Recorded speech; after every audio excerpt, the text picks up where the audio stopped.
تلك النجوم في السماء عالية أترى نورا بهيا.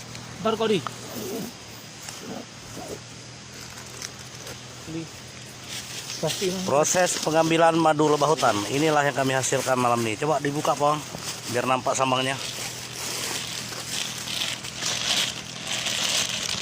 Nah, ini sambang, ini airnya, madunya. Ini satu lagi.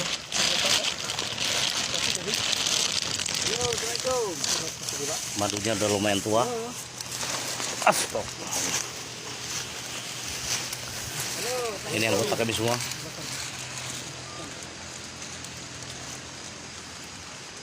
Ada yang lagi bakar roti sama madu.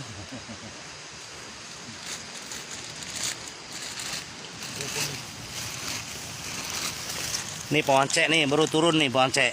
Iya. Gimana perasaan Poncek malam ini? Aman? Aman. Sukses semua.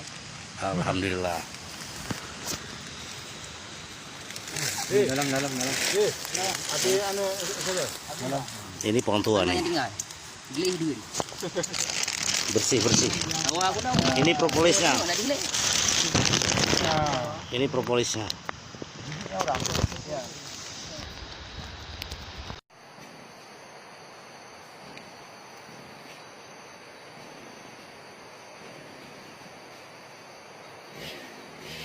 Di Taiwan aja ya.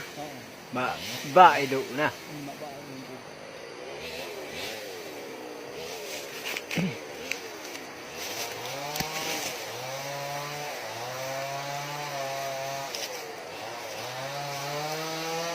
Nanti kembali bumbu apa? Nanti ha. Ini mantap.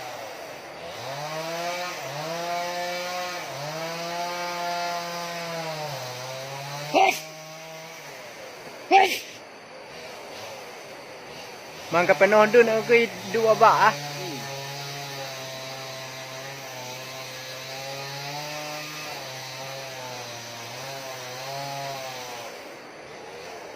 Yang kemudian yang nanti yang jauh no. Nah, dalam Tuhan lagi no. Yang buka Aulia tujuh kena lagi no. Kalau angkam kita ik nak dengan betul, bukan pada ik, bukan pada terus. Yang buka doa nanti yakin.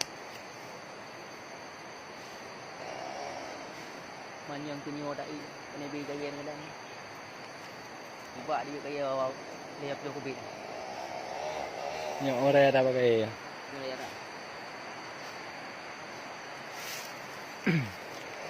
kemudian penting mau pe antado